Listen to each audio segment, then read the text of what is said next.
Cervo é un pequeno municipio da comarca de A Mariña, na provincia de Lugo, en Galicia. 4.200 habitantes que viven entre o mar Cantábrico e os montes verdes do interior. Un lugar tranquilo, coñecido pola súa cerámica de Sargadelos e pola presenza industrial de Alcoa. Ninguén podía imaxinar que este recuncho de Galicia ia ser protagonista dun dos crimes máis tráxicos da comarca nas últimas décadas. María José tiña 44 anos e era mestra de relixión nun colexio de primaria a 25 km da súa casa, en Cervo. Fora a primeira da súa familia en obter unha titulación universitaria. Era voluntaria na parroquia de Santa María, catequista, e sempre estaba disposta a axudar aos demais. A súa nai, Adela, tiña 77 anos e vivía nunha pequena casa contigua á da súa filla, formando xuntas a mesma unidade familiar. Dúas mulleres queridas e respectadas por todo o veciñario de Cervo. O marido de María José, José Ángel, era un pequeno empresario da construción en A Mariña. Herdara de seu pai a empresa familiar, pero a crise económica do ano 2008 e a paralización do sector fixéranlle moito dano. Con 52 anos, acumulaba débedas que superaban os 6 díxitos. As ordes de embargo chegaran mesmo ao salario da súa muller, que era quen mantiña a familia. Ninguén no veciñario sospeitaba nada. Para todos era un matrimonio normal. O luns 13 de xaneiro de 2014, María José levantouse como todos os días para ir traballar. Pero José Ángel xa tiña tomada a súa decisión. Antes de que ela se erguese, entrou na casa contigua onde dormía Adela e golpeouna na cabeza con un anaco de madeira mentres estaba dormida. Despois volveu á súa propia casa. Cando María José entrou no salón para coller o seu bolso e se agachou, el golpeouna con forza, varias veces e por sorpresa, cunha estaca de madeira. Para asegurarse, foi á cociña, colleu un coitelo, e rematou con ela apuñalándoa no pescozo. Eran as 8 da mañá. Dúas mulleres asinadas en minutos, sen posibilidade de defensa.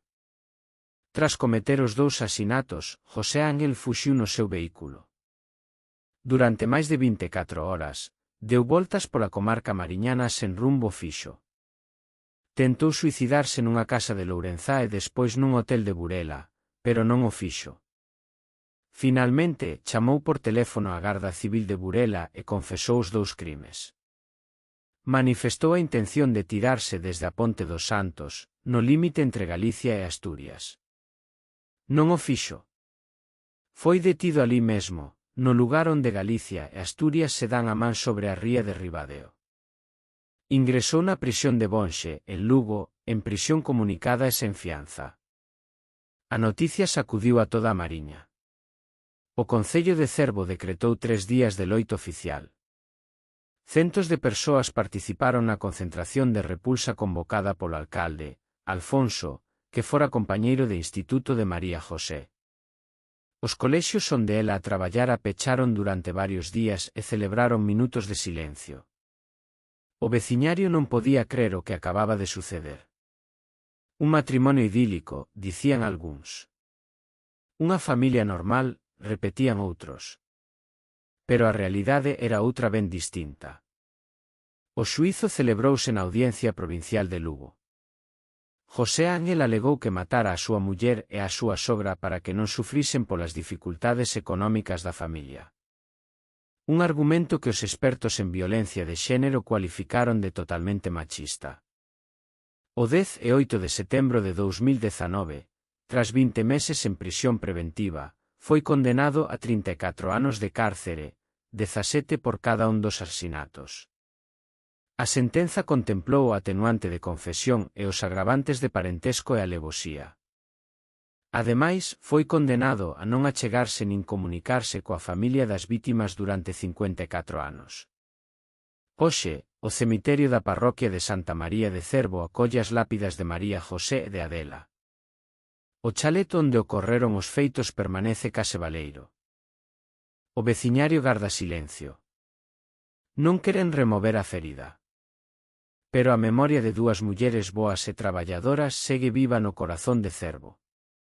Como dixo un familiar das vítimas, o esquecemento é o comezo do triunfo da historia dun crime. E o crime non pode triunfar.